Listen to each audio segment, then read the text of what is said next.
What up, everybody? What you're about to see is me and my boy training. Today's podcast is a little bit different because I'm not starting it the original way I do. I got a brother of mine, we call him Bro Rogan, and he takes the name from Joe Rogan, so he's a big fan of MMA and all that. And I've been on his podcast, and it was a great show. Y'all go make sure you guys tune into Why Not Podcast on YouTube and check them out. But what I do respect the most about Bro Rogan is not only did he talk about it, but a lot of people talk about actually coming to a gym and training and seeing what it's like to really, you know, be involved in mixed martial arts or jiu-jitsu. And Bro Rogan, you're a G. You actually came, and we got to train. I make sure I took good care of him. For you guys watching, you guys got to understand I've been doing this for 19 years. I'm not going to go as hard as I can where I could possibly hurt him. It's his first day. It was a great training session. I hope you had a great time. Hope y'all guys like it. Hope you enjoyed the podcast. Peace.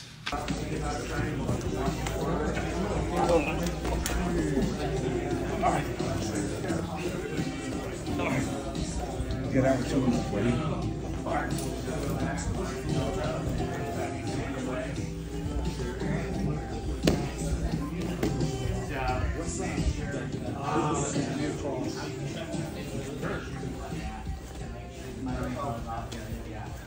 Use your hands to push them like that.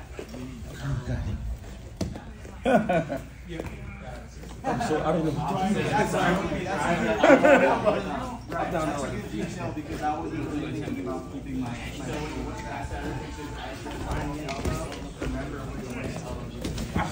right. Depending on where the thumb is. Had him? Do I have him? I don't. I thought I had him. Quit being so nice, coach. Oh. Here, come out. I'm doing something wrong. Come out. Everything. From the top. Try to keep the best position. Put your knee back.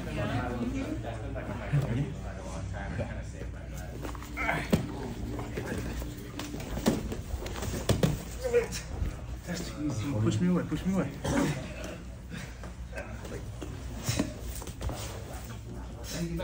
And you also have the option too. If you start to kind of pull up, your arm pull back down. Turn to your side, both hands on one knee. Don't turn away, you're gonna get choked there. See, look. Try to turn to your back. Grab one arm. Trap with your stomach. Bring your arm to that side.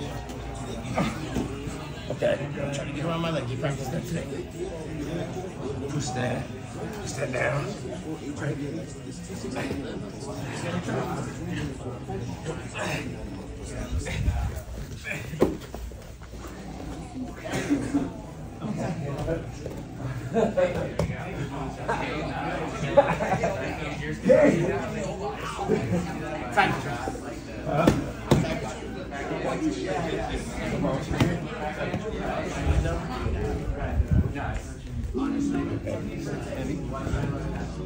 Control. Put your arm underneath my head.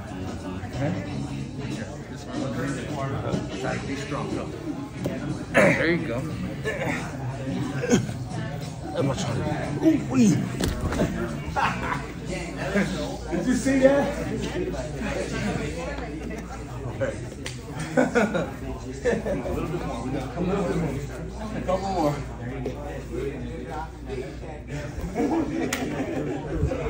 You threw the shit out of me on that one. Bro Rogan. I got it. Oh. What? Oh, shit. I can do my leg.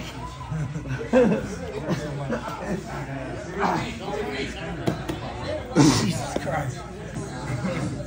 This is too easy. Come on, try to be on top. Okay. You got 3 minutes to a couple more. 3 minutes? Okay. Get around my leg. The West Coast and the Red.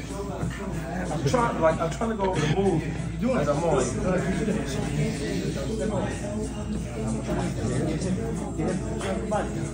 There you go.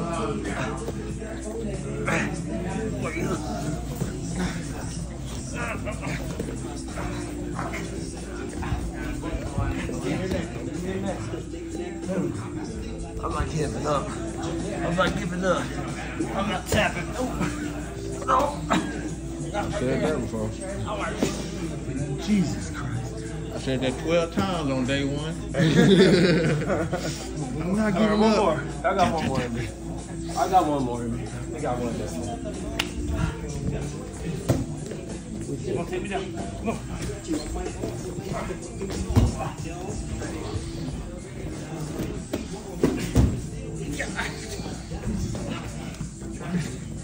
Okay. How's he put back? Oh, easy. All right. Thank you, Morgan.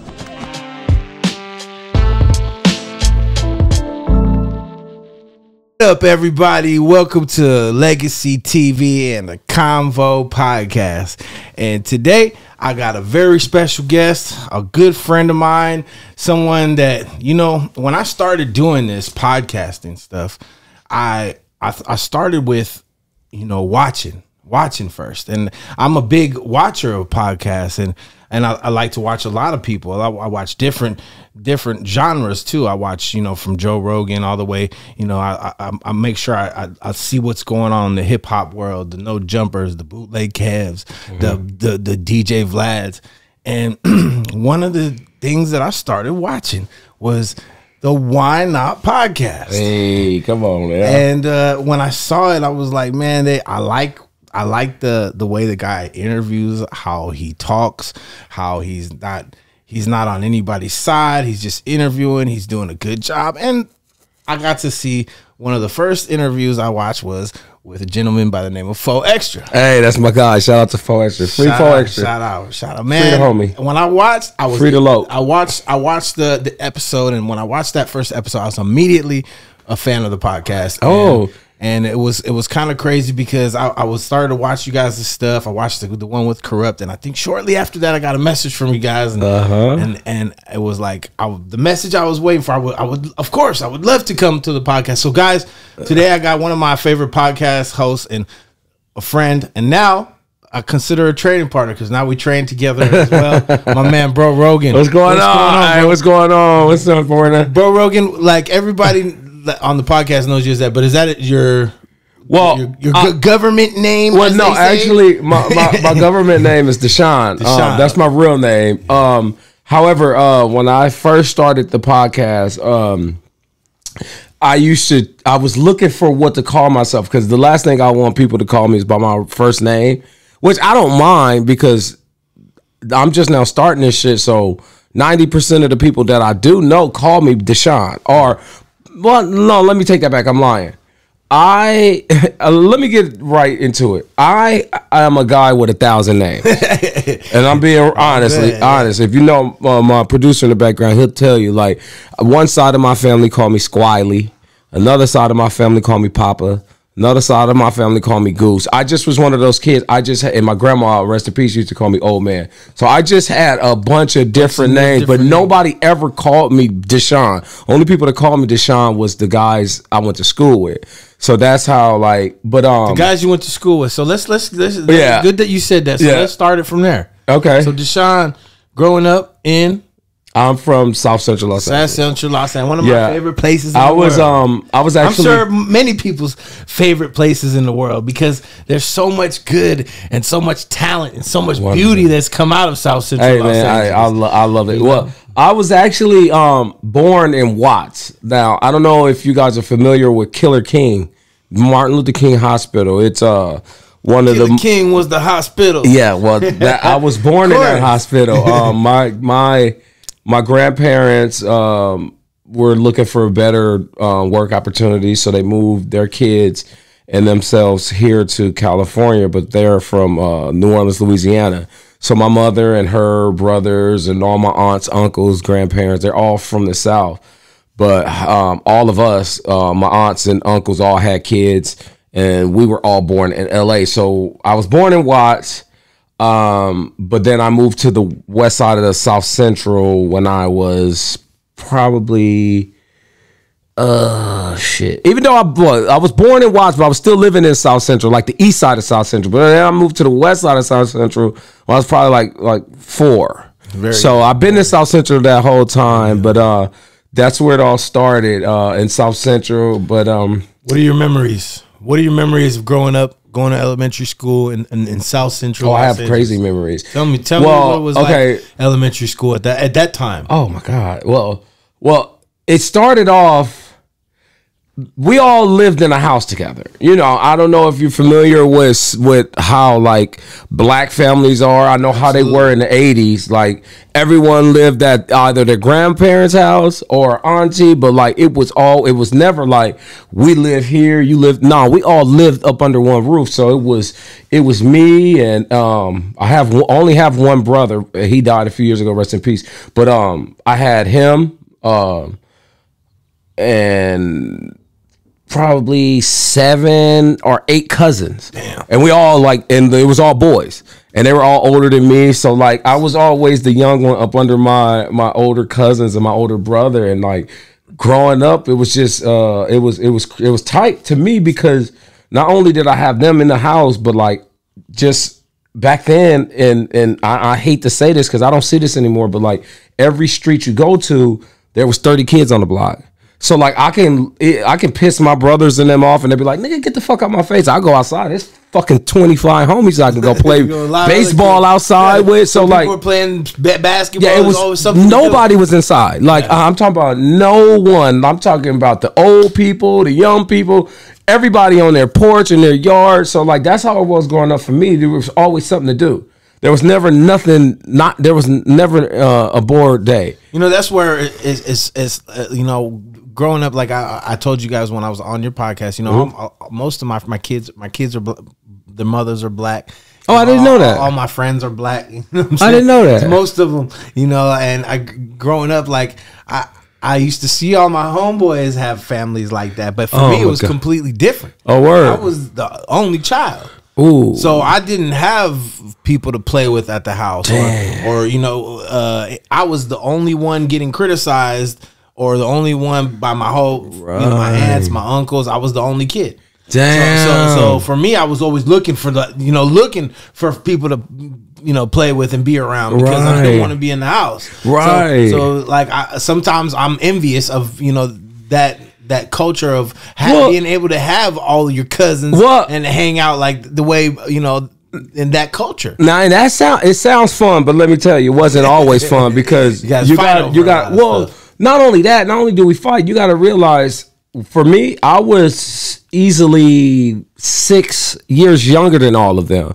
So like, because my brother and my cousins, Andrew and Bruce, Omar, Chip, Andre, Monique, they were all born within a year or two of one another. I was born 6 years later. So by the time they're 15, I'm still 9. I'm still like a little annoying nigga. So when they getting into the like grown shit, I'm still in on Nintendo. So even though I had them all at the house, like I kind of still lived like an only child for a couple years because like they were past the shit that I was growing into by the time I got into it. Like when I'm playing Nintendo, them niggas is outside with the homies drinking 40 ounces. And like when I'm watching Teenage Mutant Ninja Turtles, like they wasn't on that shit. So like for a lot of those years, I was kind of like an only child.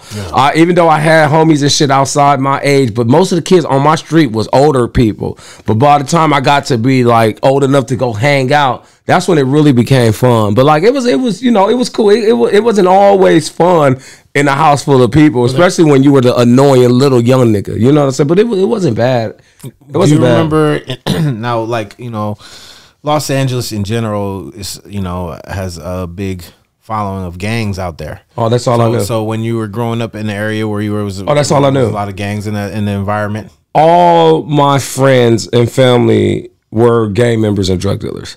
And I'm not trying to glorify anything. I'm not trying to be funny. I'm not trying to like, but that's just the truth.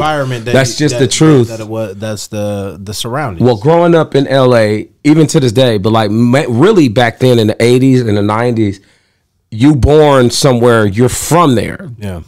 That's it. That's it. What? No, it wasn't no such thing as like you didn't have the eccentric kid that was like, fuck that, I'm a skateboard, or I'm gonna nigga, like nigga, you coming outside, you hanging with us, you from here. Yeah. And another thing was you you had the guys from the outside areas coming over there. See, the street I grew up on, and I'm just glad that we were able to get out of this. Like, we got shot at probably, and no exaggeration, I can honestly tell you, once a week maybe, or more. And it got to the point to where, like, it was just, they come by shooting and we just like, man, hurry up and finish so we can finish doing what we're doing. It just got to be normal. It was normal to us. And to me, and I didn't realize that it wasn't normal until I got to high school. And I went to high school outside of my area. Like, I chose to go to high school in Hollywood. So I went to Fairfax High. And then I left Fairfax High. Then I went to school by the beach. I just didn't want to be in the hood. Yeah. Plus, the bitches was out there. That's where the bitches was. So and like freedom. Yeah, and like, I used to come to school and talk to the homies who didn't live in that environment, and like, what y'all do this weekend? Oh shit, we went and played baseball at Rancho, or we did this. I was like, damn man, like, the homie boxer got shot in his hand this weekend, or oh nigga, I had to run from the whoop de whoops, and like, oh, these niggas shot fish, and it was just like, and then like, those stories got to be like normal, and then like, well, shit shouldn't be. Me not hearing the same shit from my friends, that's when I realized, wait, like, hold on, y'all niggas not going through this? Yeah. And like, a lot of my friends who was like really deep on the west side, like towards like Fairfax and like those areas, they like, hell no, like, that shit don't happen over here. And then that's when I realized, like, damn, like this. And that's when you start to realize that shit isn't really that cool. You like, damn, I thought every nigga got shot at, or I thought everybody was in a gang environment and had to survive, but it wasn't really like that. And yeah, when you grow up and you get used to something being normal around you and happening consistently, you almost become numb to it. Oh, 100%. It just, and it got to the point to where like death as well. Well, we're gonna get into that once I make this point, but like, it got to the point to, and I'm not bullshitting, I never not had a gun. Yeah. And I got caught with a gun probably in the 7th grade was the first time I got caught with a gun. And I was such a good liar, like, because all my cousins and my whole family, they all were in and out of YA, junior, in prison. I, however, never wanted to go through that, and I was out doing the same thing they were doing, I just never got caught. Yeah. But my cousins, they were getting caught, and me being younger than them and seeing how they were getting caught made me move kind of different. But I still was doing dumb shit. Like, my cousins used to they used to rob drug dealers when they were kids, like 15, 14, but like for weed for them to smoke. So they'll go like to like a certain area. I'm not gonna put these guys out there and call the guys at the corner and rob them for an ounce of weed. Yeah. But they used to do it because they were still kids. They were doing it with a 38 with no revolver. So one day, like, I'm like in the 6th or 7th grade, I'm looking for shoes or something, and I run across the revolver, and I'm like, oh, it's the jack. So I put it in my pocket. My boy Derek, we go to school, and I got to school that day, and for some reason, I was late. And as I'm walking through the campus, I see a line of people, and I see the security guard, because in my junior high, we had on duty cops. There wasn't no security. Like, these are police officers. Yeah. Because like, I went to school like in like the heart of the hood. Yeah, and it was cracking. It was, just put it like this. During that time, you weren't allowed to wear red. Yeah. Like, it was forbidden, like, because red back then only meant one thing, blood. That's it. Yeah. No, it was like during the time where fashion wasn't fashion. Right. Anytime you seen somebody wearing red, it meant that nigga's a blood, and that's it. And you know who saved that? Who helped change that was Michael Jordan. Because when they started making Michael Jordan shoes with red in them, and that's when like people who weren't blood start wearing red, and then that's when it became normal. But when I was in middle school, in the first 2 or 3 years of high school, it was against the rules in school to wear. So back to what I'm saying. So I'm coming across this campus, and I see all these students lined up, and I see the officer, and I see the principal. I'm like, what the fuck going on? They started a thing that day. Every late student will be checked. This is before metal detectors. So I'm like, no fucking way. The day I have a gun. So I'm watching them one by one go through niggas' bags. And like, when it came to me, and I'm still a kid, nigga, I'm 11. As soon as he got to me, and this is a cop, I just fell to the ground. I got a gun, and like the nigga drew down on me, and they gaffled me up, and like they took me in, and I was scared because I'm like, damn, I got a pistol. What my grandma gonna say? But I was such a good liar. I told them by the time, because like when they booking me, I'm like, what the fuck am I gonna tell them? I thought it was a toy gun. I told them I found it on the way to school. And I was bringing it to them to give to them, and they fell for that shit. They kicked me out of school. That was smart. They kicked me out of school, but I didn't go to YA, so they threw the case out. I never caught a case. They only thing is they expelled me from school. But damn, my grandmother fought for me to stay in the school because they tried to send me to a school like way on the west side. Like I'm talking about like Olympic and like La Cienega, past that shit, and like I was not fucking with that. I'm like, no way. Telling my grandma and please don't take this the wrong way, but I didn't want to go to those predominantly Jewish schools just because it was like I knew I didn't fit in. It was like I'm like I can't go to this shit. Like, come on, grandma. Like, but like she fought, and she was really good friends with the principal, and they allowed me to come back. Oh, okay. So, but yeah, that's how it was growing up, man. South Central back then, it was a war zone. It was like, by the definition of war zone, that's what it was. But for us growing up there as kids, we didn't look at it like we didn't see that as a war zone. We saw that as just the neighborhood. Like that's just how it was. Yeah, we see drive-bys or people coming by, but like it never stopped us from living. Like, you know what I'm saying? Yeah, we was back outside 2 minutes after like a nigga getting wheeled off on a gurney. And that's real shit. Like, you know what I'm saying? And it's tragic to think about right now because I'm sure it fucked us up to a lot of us but a lot of us didn't get fucked up. Like it didn't fuck me up in my life. Like I think I'm a pretty straight head guy, even though I can be a little crazy, but like, you know, but that was the norm for a lot of people, man. Like all my neighbors, all the people in my 5 mile radius. Now for you growing up, going through junior high school, was there a heavy influence for you to get involved in the gang that was in your area or with your friends, or did you end up getting involved in that type of lifestyle? Well, that's a great question. Okay, see, I moved to, like I told you, we were born in one area, then moved to another area. Yeah. Remember, my cousins and brothers, they're 6 years older than me. Yeah. So that first area that we lived in is the area that they were part of. They were old enough to be from that area. By the time we moved to that other area, now I'm growing up in that area, but that area that we're growing is not what they from. Okay. So basically, my cousins and them were Crips. Yeah. They were from a certain Crip gang. Yeah. We moved to like the borderline of the Bloods and the Crips, but majority Bloods.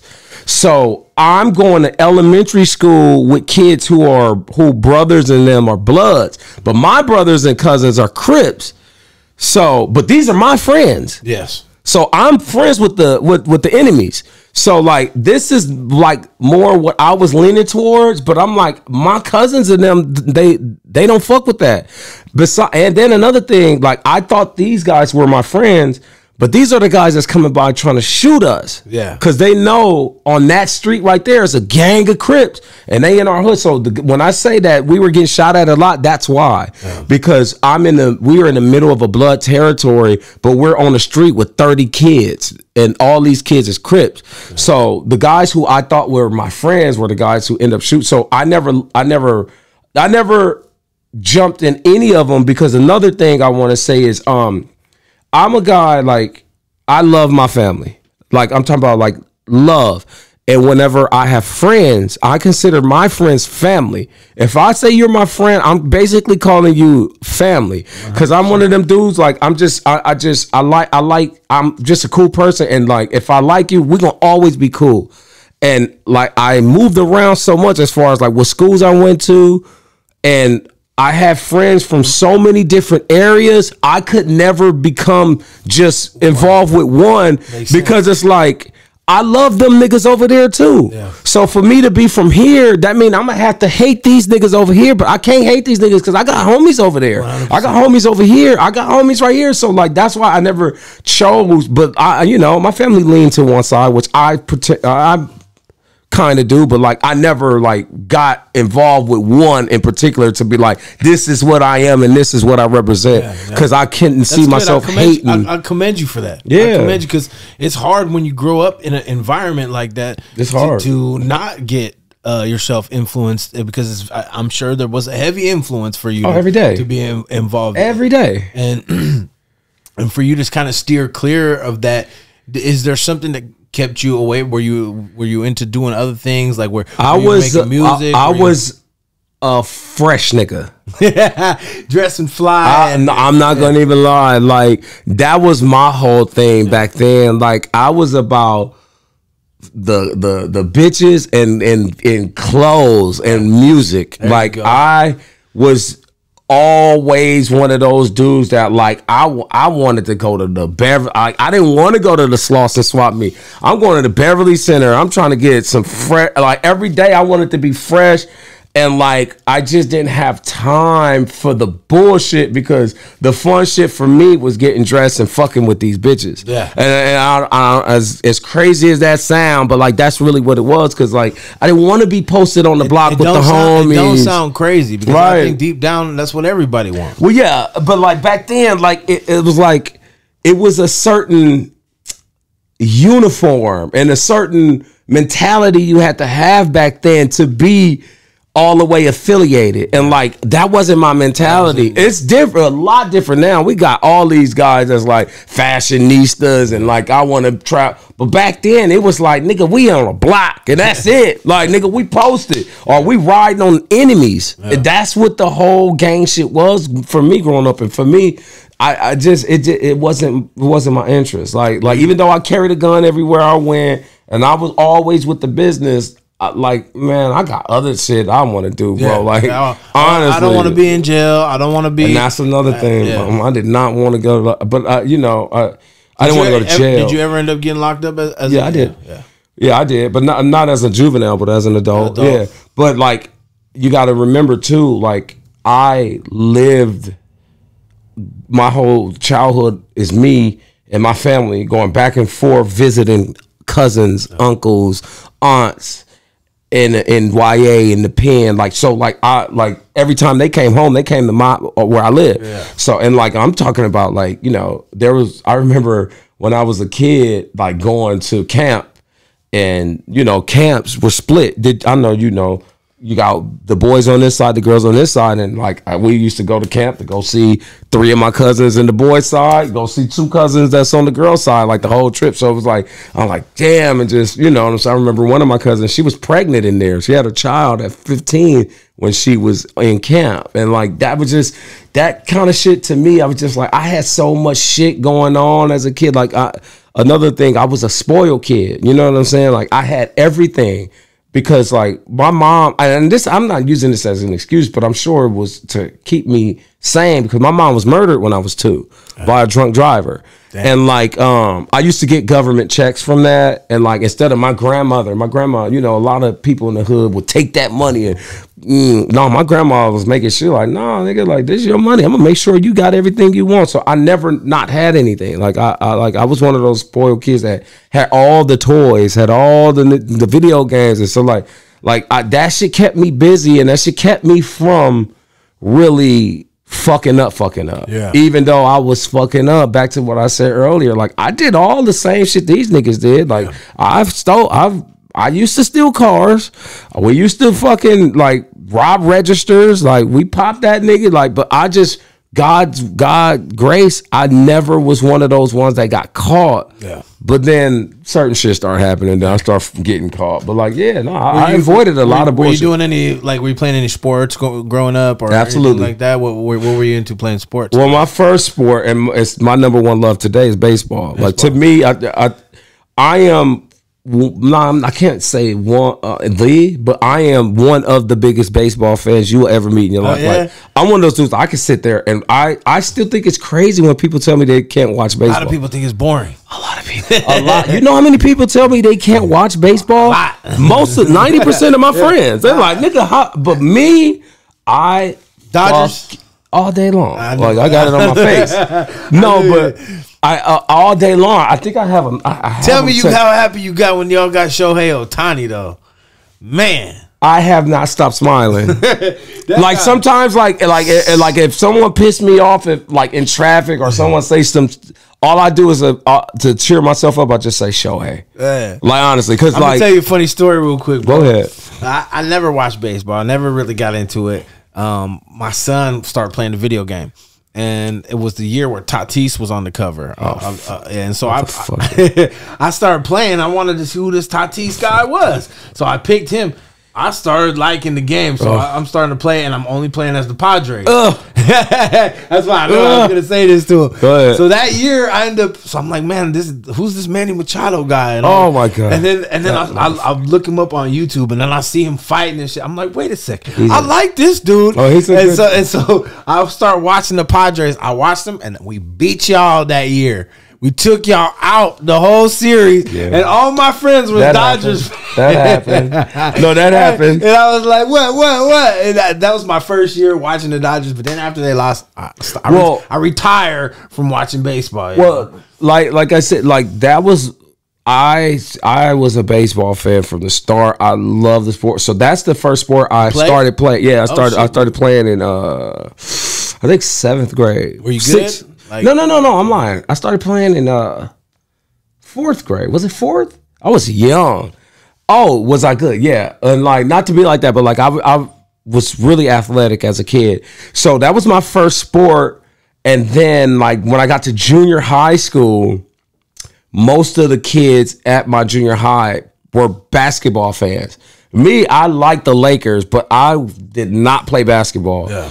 So like every day at lunch, we would go to the basketball courts, and all my friends that play basketball, I'd be sitting there watching. But then like my last year junior high, I'm like, fuck it, I start. And plus, you know, I like to dress every day. I didn't want to get sweaty. But so I start playing. But like I was one of those real weak niggas in basketball. So I got a basketball court in my backyard that summer, and like I live right next door to a boys' home. So like there was a group home next door to me, and there was 15 boys just in that house every year. Oh, so y'all had some games. So I had a court in my backyard, and right over my gate was there, and they had a court. So that whole summer we just running games. Next thing you know, boom, I'm going every day. I'm in my backyard playing, or I'm in their backyard running games. And next thing you know, no bullshit. That summer, nobody could see me as far as like on the court. Like I'm talking about like, nigga, I'm already athletic because I play baseball. I'm already super fast because I've always been slim and athletic. I've never been like the overweight kid. But now I got a jump shot. Yeah. Oh, it was over. So then I got to high school, and everybody loved football in high school, and I'm like, fuck, like. Yeah. No, none of the bitches like baseball players. So I'm like, hell no. So I'm like, we play baseball in the streets all the time, and I'm the wide receiver all the time. So I'm like, fuck it. I start playing. I just completely quit baseball and started playing football. So I play football. Ain't nothing like wearing that jersey to school before a game. Well, then I got talking about all the girls. Oh yeah. Oh no, I was what you call an Iron Man in football. So I started on offense and started defense. Same. I was a starting wide receiver and a starting cornerback. Yeah, I remember I was telling you I was center and nose guard. Yeah, so like I played sports. That's another reason why that kept me out of shit. But then I also was selling drugs back then. Like I sold crack, and by the time my senior year started, the summer, it was rocking and rolling. I don't know if you familiar with Sunset. I know you are, but like Sunset in the late 90s, completely different than what it is today. Oh, yeah. Today, Sunset is like, yeah, it's glitz and glamour, the clubs. Nigga, the latter part of the 90s, it was nothing but drugs and prostitutes on Sunset. Yeah. And my best friend lived off Sunset. So, and he was actually my quarterback. So, but we both had a sack. Yeah. So we would get out of school, go to his mama's sauna, chop up an ounce of crack, and hit the block. And like this was like for the last like 3 years of high school, like we was the niggas with the shit. So that last summer, I was like, man, like we was raw. We had two customers who were lawyers, and we used to buy like a quarter and sell it to them for like damn near $1,000, and we buying a quarter back then for like $150. And this nigga would call us, no bullshit, 2 times a day. We making like 900 to 1,500 profit off this nigga every other day, and we talking about as 16-year-olds. So that summer, it was like, I can't just let him get all the money. So I quit football because I had to go all the way to Palisades for football practice. So I just quit because the streets was calling. Man, the streets was popping. So that's how I stopped playing sports, because of the shit. But yeah, man, like that's some of the beginning. And I'm glad I'm able to come on here and tell my story, because that's one of the things I can't do on my show.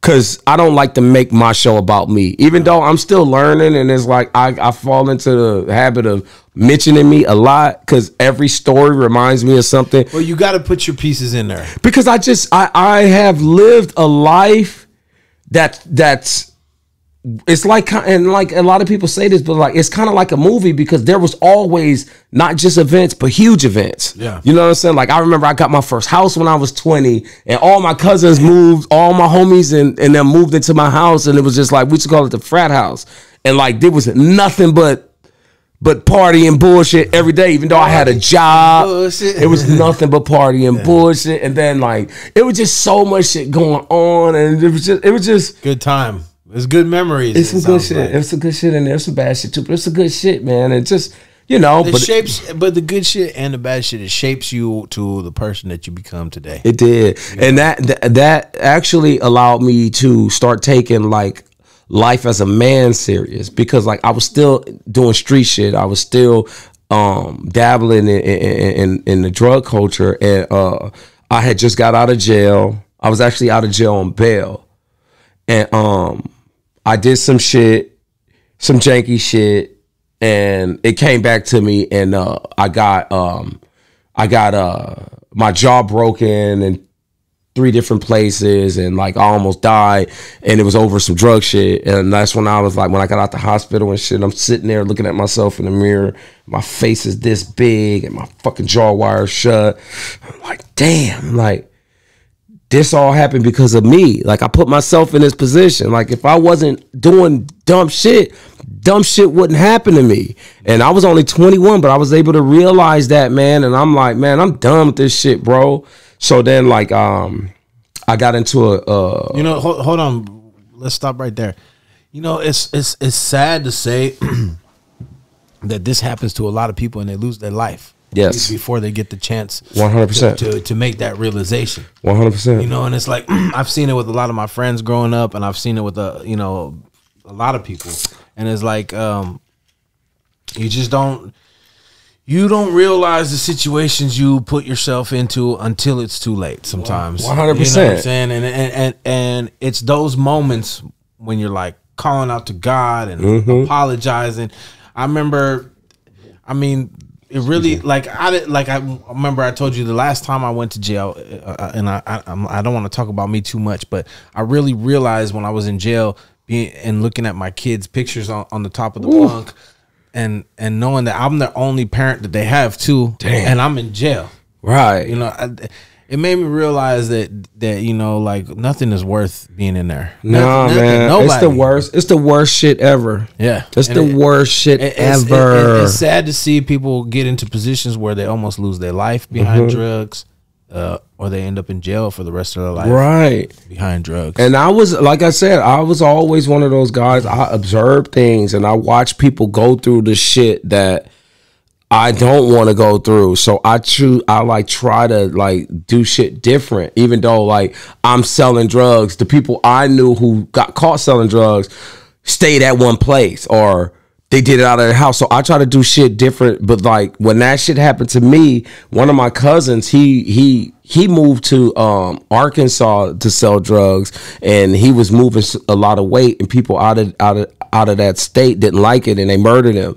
So like I thought of that, and I thought of different situations. I thought of my homeboy who got life because he got caught with 3 birds, and when it happened to me, and I'm sitting there looking at myself, I was like, I honestly know this shit, my face being broken up is it's only because of what I did. Like this wasn't no one else's fault. So like, That's you it. know, when That's I had all the wake up call you needed. Oh yeah, and it was really a wake up call. It really shocked my homies because, like, you know, the homies come to the hospital, they see you like that. The first thing they thinking about, Revenge. nigga, where these niggas at? Man, and no bullshit. You know how many of the homies I had to stop because I'm like, nah, nigga, like y'all niggas not doing nothing because 100%. that shit happened to me because of what I did. Them niggas didn't do that because they was bored. I did some dumb shit and that shit happened to me because, you know what I'm saying? So like when shit like that happen, you know, you start to, you got to become a man. Yeah. And it helped me. And then there was another situation too where like I joined a union after that, and I joined a union, and it was cool because now I felt like, look, I got my own house. Now I got a career. You know what I'm saying? Like I got shit going on. Like not only did I see it, other people saw that. So like, nigga, I'm just doing whatever I want, just taking advantage of like any kind of attention I'm getting, right? So then my cousin who was living with me at the time, he came home and it was just, he told me a story about, because he worked at a barbershop. He told me a story about a guy who he worked on the side of every day. And this is a guy I knew, and like he told me that this guy contracted AIDS. Bro, when I heard that story, I'm gonna tell you like this, no bullshit. When they say when you hear something and someone say that shit floored me, it literally dropped me to my knees. Like I almost fainted because all I kept thinking about was, oh my God, if that nigga can get AIDS, I definitely got AIDS. Because it was just like, hey, I was doing that moment too, bro. I was doing the fucking most during that time. Like I thought I was all arrogant and shit. And this is another way I became the man I am, because I said, nigga, fuck all of this fucking around trying to be the biggest Mac. I said, man, once I find me a girl I really like, nigga, that's it. And I've been with that girl for 20 years now since. Hell yeah. 20 years, nigga. Hell yeah, bro. Respect. So like it was just those situations that make you who you are. And like, you know what I'm saying? It's like, you know, like that's just you know, life. You know, the thing is in life you're gonna either learn the easy way or you're gonna learn the hard way. You're right. You're gonna learn. That's man. what my big homie said. You gonna learn one way or the other. You gonna learn, man. I remember he used to kept telling me, man, sit your ass down somewhere. That was his thing. Sit your ass down somewhere. Oh, man, I've heard that so much. And I wouldn't sit and when I sat down in jail, okay, now I understand why he kept telling me to sit my ass down. You probably was thinking you better sit your ass down before they sit you down. Yeah, that's and when they sit you down, they'll sit you down, bro. Oh yeah, man. They'll sit you down. You know, I always say I'm very lucky, bro, to have made the changes, and I'm sure you feel the same way, because it's people like us that can sometimes relay the message to someone that's younger, that you don't want to be the one that is on the t-shirt. You don't want to be the one that it's too late for. You don't want to go down these avenues of selling drugs or being involved in these certain situations, because they only end bad. Especially when you know you have the potential. See, I've always known I have the potential to do whatever the fuck I want. I'm not a dumb. I never was a dummy. I graduated at you know what I'm saying? And it was always like, what the fuck am I doing? Like, why am I putting myself in these positions to where it's like I'm belittling myself? Right. So it's like, you know what I'm saying? Like, not only do you not want to be on that t-shirt, you like, I'm better than that. I can make something out of myself. I can make something out of myself. And like, I'm not saying only dummies get put on t-shirts, because there's some smart people that do as well. But it's like, there's a lot of people that put themselves on that shirt in the way of that. They put themselves in the position. I told myself this.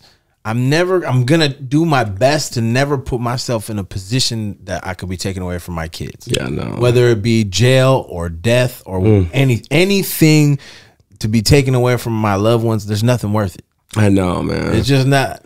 And it's crazy that some of the things that people fight over these days. You know, like if they really were able to sit back and look at what they were fighting for and what they were fighting about from a different angle, I'm sure they would laugh at it too. I know, man, and it's crazy because like what I would hate is for my daughter to experience the pain of losing a parent. Because like I told you, my mom died before I can even know her. So I'm not going to say like, my mom died so early in my life. I can't even tell you what memory of her, but my grandfather who I lived with died by the time I was 7. And my 2 uncles, I used to go to one uncle house every summer in Compton. He died at 38. Then my uncle from downstairs from me, he died 4 years after that. And then, you know, I had homies in the streets that was murdered. But then my brother died. So, like, the death shit has always been in my household. And, like I try to tell people, like, that shit doesn't get any, like, easier. Right. Every time one of my family members died, it felt just as bad. It hurts just as bad each time, and sometimes it keeps getting worse. It gets worse. Like my last cousin that died. Oh fuck! I hate bringing this up, but I have to. She and her husband died in the car together. They were driving on the way to LA and got into a car accident and fucking died. And I'm thinking to myself, like, who goes through this? And it's just like, that's when and then 2 weeks later, I get a call from my other cousin who just got out of the penitentiary. Oh, by the way, Omar died in a car accident. I'm just like, it's just something I'm glad I'm able to go through it. I'd rather me go through it than other people. Cause I'm so, and I'm not going to say I'm just so hard, but it's just something that I'm so used to where I don't let it just take me all the way out. Like, you know what I'm saying? I'm one of those guys, like, I get over shit fast. Yeah. It may hurt, but like, I'm not going to dwell on, only thing I dwell on is like the 2017 Game 7 World Series game. You fucking Darvish fucking gave up 5 runs. Hey, you know he part Persian too? You Darvish? Yeah. He's Persian? He's the only... when I was watching baseball, right, I was like, man... The Asian pitcher is Persian? Yeah, he half Persian. His daddy Persian. Oh, wow. His daddy is a Persian dude. Is he really? Yeah. He don't look Persian at all, right? Well, no, because he's half Asian. That's the strongest... That's the strongest gene in my kids like my eldest, her mom is black, and then she don't look nothing like me. She looks black. She's beautiful. Does she? Okay. And then same thing with my younger ones. Their mom is black and white, and so they look nothing like me either. Well, see, we have strong genes, but I'm gonna tell you, there's no gene stronger than gene stronger than the Asian gene, and I don't mean that in a derogatory way, but I'm just saying, like, I had no idea. I thought you Darvish was fucking 100% Japanese or Korean or whatever the fuck he is. Darvish. Well, just his face. You gotta say it like the Persian way is Darvish. Darvish. He's a Persian dude. Now that I think about it, that's not a fucking Asian last name. Wow, the nigga got freckles too. Now that I think about it, this was the funny part is because I didn't. That was my first year watching baseball, and I'm like, this dude's last name is like Darby. I'm like, that's a Persian last name, and then I looked it up, and it's like, yeah, his dad. He was born in Japan though, but I'm about to bash him. That motherfucker. First of all, that motherfucking pitch. Listen, when it comes to this sports shit, the most important thing is home field advantage. Yeah, that's what you play for, just in case the last game comes down to you're playing at home. You want to play that last game in front of your fans. So in 2017, with the Dodgers and the fucking Astros, they're beating each other at 1 through 6. We get the Game 7 at home, and this is the first time we've been in the World Series since '88. So we're all pumped. We're like, hell yeah! And we had Darvish. We just got him that year, and he was an ace. Yeah. That motherfucker. That nigga gave up 5 fucking runs in the first 2 innings, bro. He's done that. And then left and went to the fucking Madres after that. Like, fuck that guy, you Darvish. I don't give a fuck if he's half African. Hey, if you watching this, fuck you. No, I'm joking, but I'm not. But Tatis, yeah, fuck you. He gets the pass. No, I'm not giving no passes. I'm not giving no passes. But when it comes to baseball, bro, like I'm talking about, like he's like, nah, that's it. Oh no, that's it. It's like it's. He's like, this is dear to my heart. But you know why? It's because baseball there's 162 games. There's a lot of games. So you literally watch this shit for half of the fucking year. You get invested. So you invest half of your year to this sport just to watch them lose. It can drive a sane man crazy. I know exactly how you feel. And like as a fan, like I really, really watch this shit. And like I'm still mad because 2 nights ago, even though we won last night, we're playing the Padres right now. Yeah. And we're up 7-3. I'm sorry to take this. We beat y'all 8-7. Yes. But no, the reason why I'm pissed because it's the 7th inning. And Toddy. He fucking hits a home run to tie the game.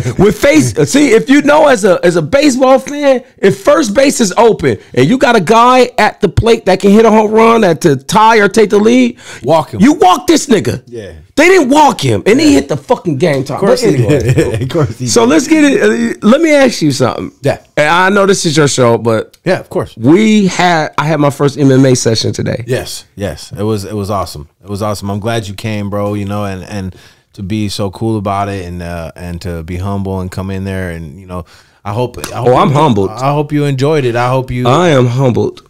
It humbled the fuck out of me. It's a good experience. That first time, I always tell my students I love to go with people on their first time. You know what I mean? Because I remember how special my first time was, but I got my ass kicked really bad that day. And I like to make it more that first time somebody trains. Not only do I want to kick their ass a little bit, but I want them to be like, damn, that was cool. He didn't fuck me up too bad. And no, I've definitely felt that, but what I really felt was I felt so vulnerable. I was like,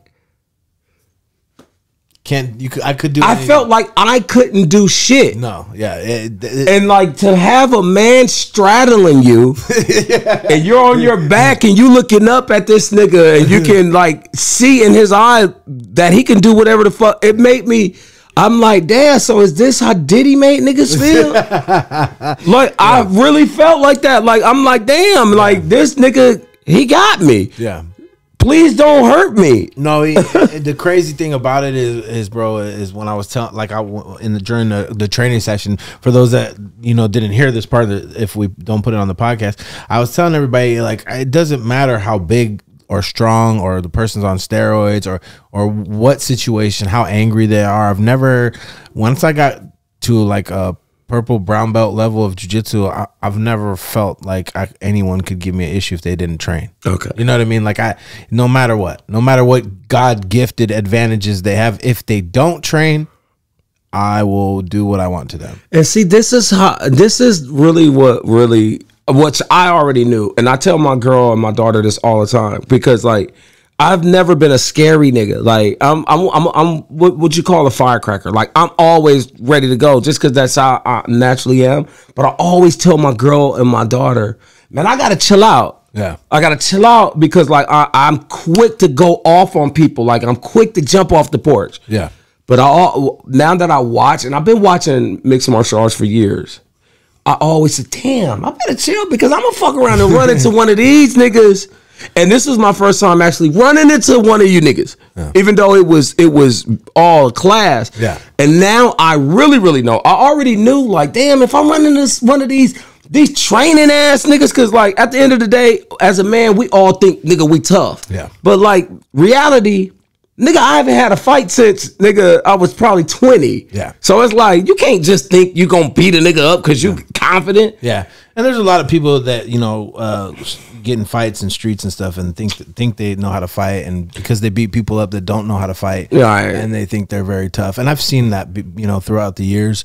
I mean, I've been doing this for 19 years. So it's like, I've seen all those types of people, and it's just a false, you know.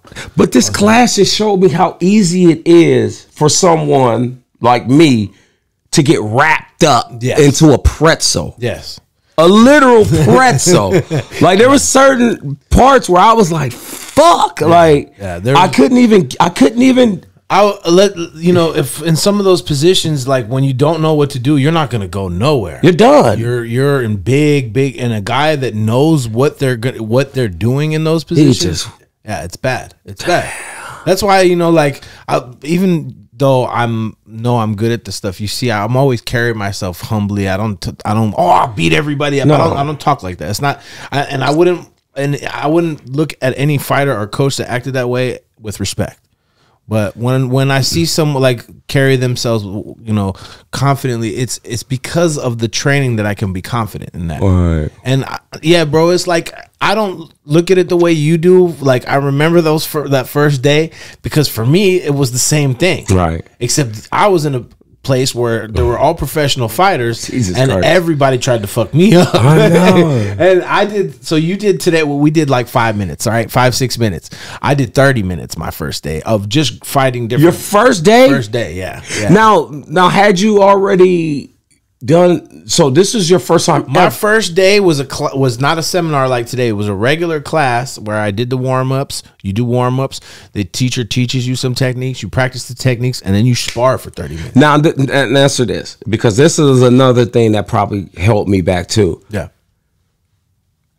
I've never straddled a man before. Yeah. So like not to make it a pause situation, but for me it was kind of a pause situation because I'm like when I'm laying on my back and my legs are in the air and I'm like looking up at a dude, it was kind of different for me. Yeah, it's kind of different for me. The thing is this, right? I mean, let's be honest, right?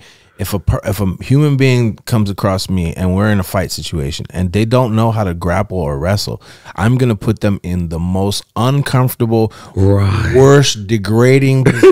That's what I was thinking about the whole time. Yeah, dude, you're gonna be in the you're gonna feel helpless if you don't. There's basic defenses to get out of those positions, but if you don't know, and you haven't been taught that, you're gonna be fucking helpless. And I remember, come here, bitch. I remember one of the things I used to say to the brand new people when I would train with them is I would get them, I would take them down, I would mount them, I would get in the top position in the mount, you know, past their legs and everything, and then I like hold their arms, and then I tell them, do you know if I didn't want to let you go home tonight, you would not go home. Kiss a nigga on the back of the ear. Someone with that level of control, and that's the you're shit not going nowhere. That's the shit that was really bugging me out, because I'm like, yo, no, you're helpless. You're super helpless. Yeah, you're in big super helpless. That's why, you know, we don't see it as much nowadays, my brother, in the UFC, because you got all these guys that also train on the ground and wrestle, so you don't see the power. Like today, you got to see the real power of jiu-jitsu because you've never done it before. Right now, if you had been training for a couple years and me and you were to do this match again, it would look completely different. Oh yeah, because you would understand those positions and where to put your hands, and you would not be as uncomfortable because you understand it. Right. But being that today was your first time and not understanding those positions, I didn't understand shit. Yeah, that's okay. Like when you were telling me to lay my weight down, I didn't even know how to lay my weight down. And some of the toughest human beings that think they're real fighters and know how to fight, the same exact thing would happen to them. I needed that though, because I needed a reality check to let me know you are not fucking tough. Chill out, nigga. Because the last thing a man wants to do is to get his ass whipped in front of his kid. Like that's the last thing I want to be in traffic and my daughter. You know who was talking about it recently on the podcast? Spider Loke. Do you guys watch his podcast? He has a podcast. Yeah, I haven't watched it in a while, but yeah, Spider the homie. Shout out to Spider. I don't remember who he was talking to on the. I watched his podcast. Was it with Spody Face? It might have been with Spody Face, but he was saying you run into one of these UFC dudes. He'll wrap you up in a press. It's the same. It's real shit. You know how many videos I've watched on YouTube, and I only watch those. Shout out to Spider Loke. Shout out to Spider Loke, and it's the Black Box. It's the Black Box. Shout out to Black Box. That's the homie. And Munchie B's on there. Shout out to Munchie. And yeah, man, I love that. So like they do a show together now? Yeah, I think that Munchie B and Spider Loke. I know. Munchie works under Alonzo. Munchie records with Tracy Lane, which is who we talked to Bugatti about today. Oh, Munchie records with Tracy Lane as well. Okay, the one that we brought to the podcast. Oh, So, yeah. Sweet. So- we gotta get. I'm gonna have to reach out to Munchie. Yeah. But no. No. I really. That's the reality, bro. No. It really is. And like I said, when you're a man and you can admit, and you can see things as a man, not as no fucking kid or as a fucking idiot. I'm able to know I gotta stop. So like I started watching videos on guys like me talking that shit, getting wrapped up by guys like you, and like it helps me realize, first of all, like if I'm talking shit to somebody and they put that front foot forward, that's when I'm like, you know what, my guy, I'm sorry, because you're like that nigga getting in that stance, I'm cool, and he get to doing that, but no, I had a ball, man. It's cool, man. You know, And one thing I'll say real quick on that, for self-defense purposes, for all of you, never let someone that you don't know come within hand's reach, an arm's distance of you. If they start to come in that range, you start to move back, get your hands up, and be prepared. Especially if you don't know them, and you should be ready, because that's when people get knocked out the most. So you stand back with your palms open like this. If I don't know you and you're starting to come close to like where we're in, because there's a thing called range. When you start to become in my range, now you're in the line where you can potentially hurt me or attack me. Right. So I'm gonna let you know dude, back up. If you come closer, I'm going to defend myself. Damn. And I've let people know that before. I've had people on the street try to be tough, and I let them know, dude, if you come near me, I am gonna destroy you. I'm gonna break your limb, and I'm gonna put you in a hospital. I want that kind of fucking confidence, because like, well, I'm not gonna. If you try to hurt me, I'm gonna try to put you to sleep and break something on you, and then I'm gonna wake you up and ask you, are you done? See, that's like some superhero shit. Like honestly, that's like sounding like something like Logan would do. Like, yeah, because fucking nigga up, wake him up, and say, I'm not gonna. Especially, I train so hard. Why would I give you any chance to win if we're gonna fight? Right. If I know that I have a skill that I've trained, that I have a huge advantage over you, I'm immediately gonna, especially if I know you're a dude that's, causing trouble or trying to attack me or something, and I know you're not a martial artist, I'm immediately gonna look to put you in the easiest place for me to fuck you up, and the hardest place for you to defend yourself. And that's on the ground, huh? And that's on the ground. 100%, where most people don't know what they're doing. God damn. Yeah. When that jiu-jitsu came into the play, it was over. I was talking to What up, everybody? Want to take a quick second out of the podcast just to give a shout out to our sponsor, the best criminal defense attorney I know. The last time I got in trouble, I needed somebody that was going to look into my case and actually fight for me and get me the best deal possible, and he did that. And I'll make sure that he does that for you. Make sure you shout me out if you guys reach out to him. They're the sponsor of the Convo. You know anybody, a family member, or yourself that make a mistake, you want somebody like him on your side. Arash, please let everybody know how they can get a hold of you. Thank you. Arash Hashemi, 310-448-1529, or HashemiLaw.com, HashemiLaw.com, or just Google hashtag Better Call Hash. Remember that, Better Call Hash. You'll find me on every social media channel all over the internet. 310-448-1529. You better call Hash. Face. I asked him on our podcast when I did with him. I was like, "Do you think like if you had learned some grappling would have helped?" He's like, "Hell yeah!" And some of the fights in the cells, so you never know. Like I always tell my guys this: you never know what life can bring you. No, you don't. Being able to defend yourself, and not just saying I know how to fight, and because you know how to throw a couple punches, but you actually train, you actually take it serious and learn how to defend yourself. It's good for you. You will number one, you will really be able to defend yourself or someone else if they end up in a situation, and number two, you're gonna get that feeling that you felt today, where you're gonna start to think like, man, I don't really need to be. Like when I got good is when I really started to realize, like, man, I don't want to hurt nobody. See, I don't want to. I don't want to do this to somebody. Right. Like I don't want to break somebody's arm. I don't want to hurt somebody. If anything, I want to help people. Like why would I want to hurt? Like that's not a martial artist. Right. So for me, I don't use it as something to promote violence. I use it for something to promote peace and self-defense and to help better people above all. Now let me ask you a question. Yeah. Mike Tyson, Jake Paul. Yeah. What's gonna happen? Like Mike Tyson, Jake Paul is a great question, because Mike Tyson is an absolute animal and one of my favorite human beings, yet alone fighters on the earth.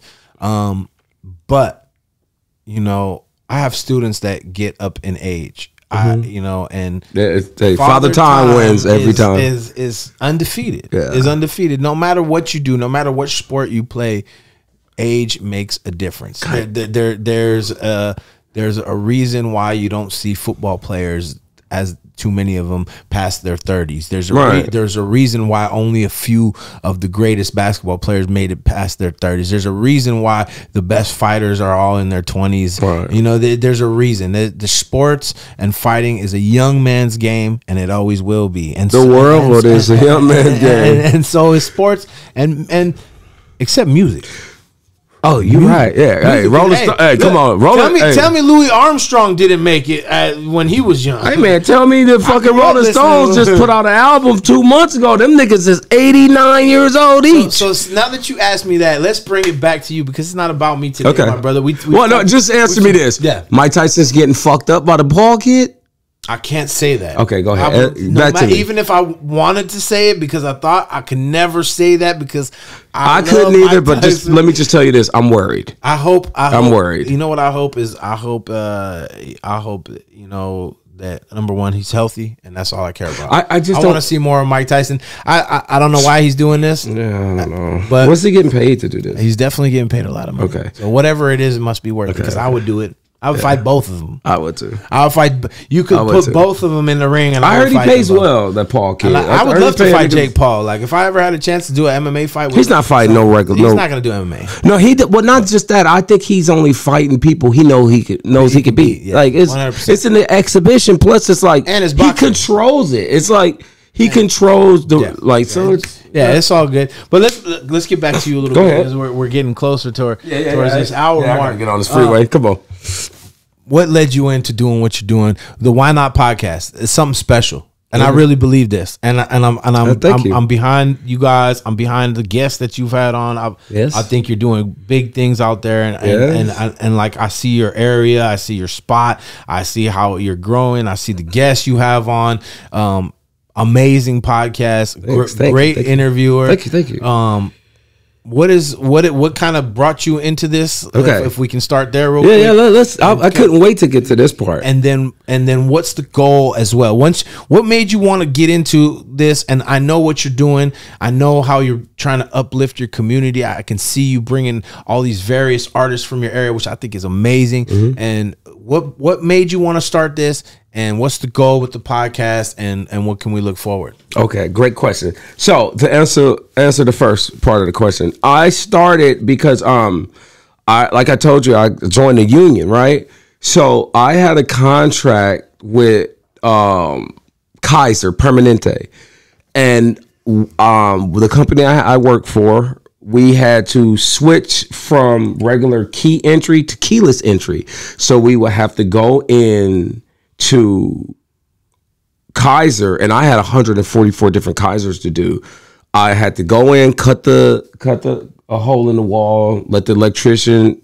Anyway, but I would have to be in there during after hours. So like I would be in these full hospitals when hospitals shut down. Not the ER room, that's open all night. But so like a lot of times it'd just be me working 10-hour shifts from like 10 p.m. until 10 a.m.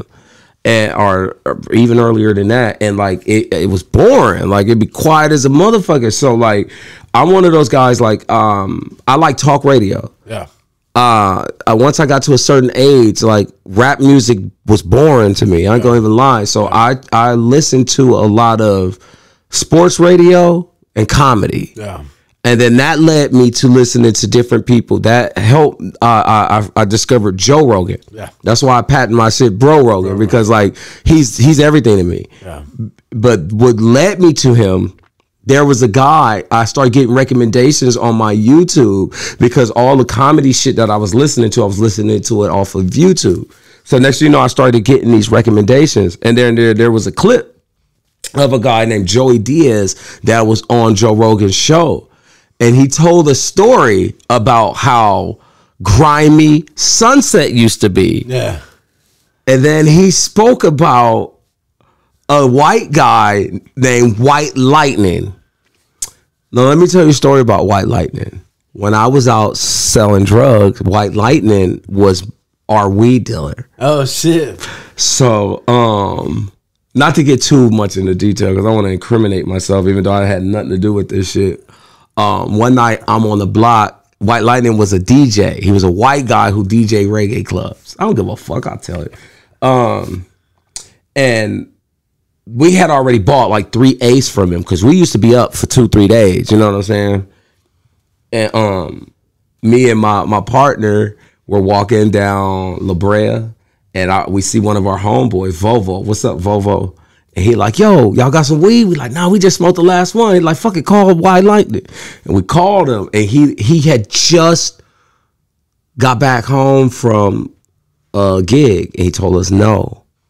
And whatever. So we were upset about that. And that video I watched, Joey Diaz was telling a story about Sunset and about what, and like it spoke to me because I'm like, yo, wait, this is exactly like this is like he was telling you, I'm telling you, Joe Rogan, if you was on Sunset back then, it was nothing but drug dealers. And I'm like, he talking about me and the homie. It's nothing but prostitutes. And I'm like, yo, this is, but he's telling it because he's a comedian. Yeah. But he's telling it also in a joking way. Fun way, yeah. But like, and I'm like, I'm relating to this shit like crazy. And then he's telling how he used to serve Whitney Houston and Bobby Brown. So now I'm looking at Joe Rogan clips every day, all night. Yeah.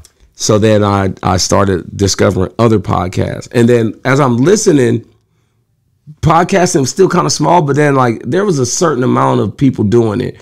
In my mind, I'm thinking, I'm a nigga that talk a lot. I've always been like this. I've never been no shy person. I'm one of those guys, I go to a party, I'm talking to everybody. I'm like, I think I can do this podcast and shit. Cause I'm like, yo, I know people from all acts. I know hardcore gang members. I know stylists. I know actors. I know producers. I know a bit of everybody. Like I got friends from all acts of life. So I'm like, yo, and everybody love me. So I'm like, hell yeah, I'm gonna do a podcast. I'm gonna start my own podcast. I'm gonna call it Los Angeles Times. Cause I know everybody in LA, like I said, the rockers, the rappers, and I know they'll pull up. And my girl has a beauty salon in Hollywood, so I'm like, shit, I got a location to do it. Yeah. So I bought all the equipment and I started to do it out of her salon. But I'm one of those guys, I don't half-ass shit.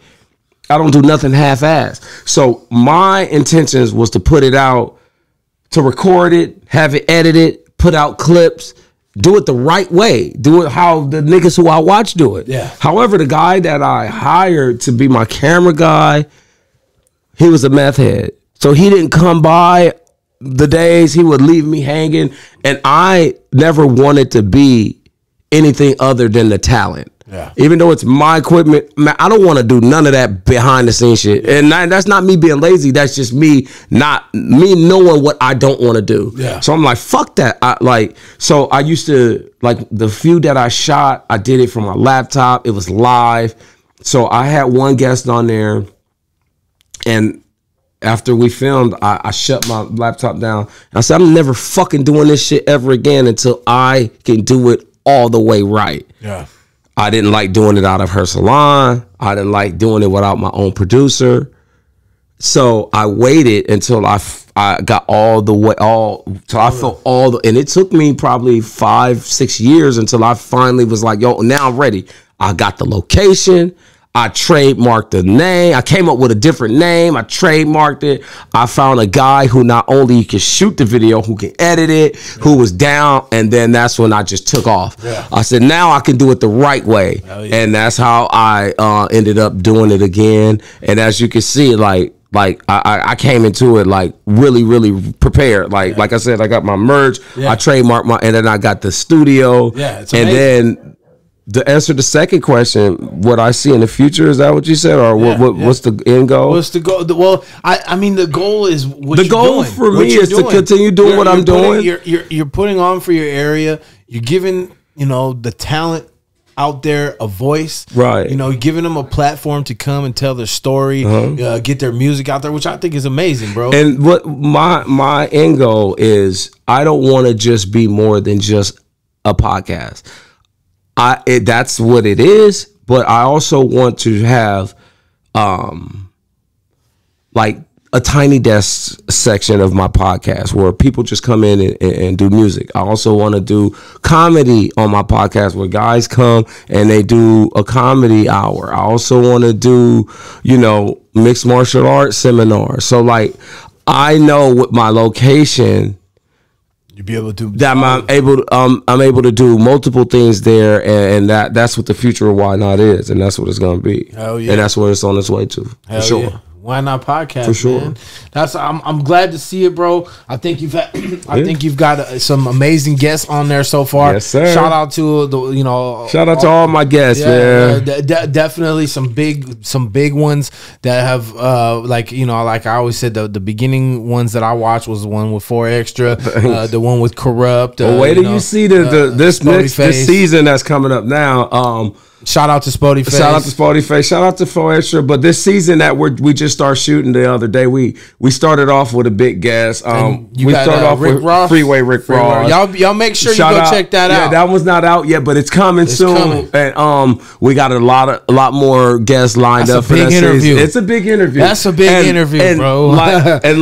The good thing about that interview is I didn't ask him one thing about his past and drug dealing. Oh yeah. See, that's another thing that I do with my show. Like, I try not to ask the obvious shit. Yes, that's like when I bring 4 Extra on, I don't need to know about how many Hoovers you fought in the pen. Like, you know what I'm saying? Let's talk about something else. Yeah. So like when I had Rick on, like let's talk about something else. And that's what I try to do. Hell yeah. You know what I'm saying? Hell yeah. Y'all make sure you check that interview. I'm already waiting. Y'all gotta let me know when as soon as that drops, because I'm about to watch that. Hey, just all you gotta do is go ahead and tap that notification bell and let you know as soon as it drops, man.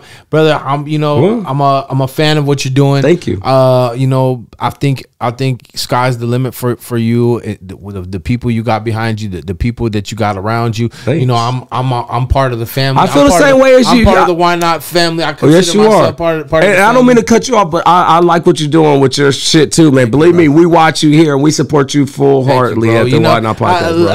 I've gotten on the martial arts side of things, you got it sewn up in the beginning, and hopefully I'll be able to bring a little bit more music into it, because a lot of people don't know that I do music, but we're gonna bring all that out. But brother, anybody you want to shout out, please let everybody know. Your Instagram information, everything that people can. Y'all need to go watch the show. I'm telling you guys, great interviews, great guests. And I'm going to be on there too. So. Yes, you are. All I ask is for everyone, just look for this logo. Go on YouTube.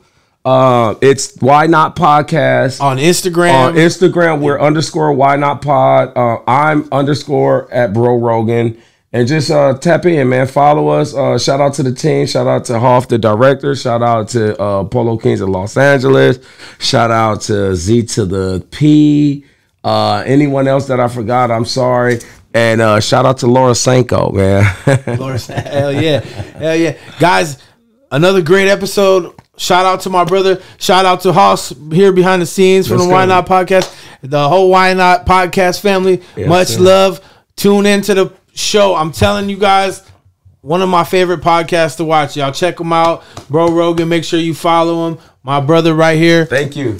God bless you. I wish you nothing but success. Guys, like, subscribe, tell your mama and your daddy and your auntie and your cousins too. Hey, Peace. That was done.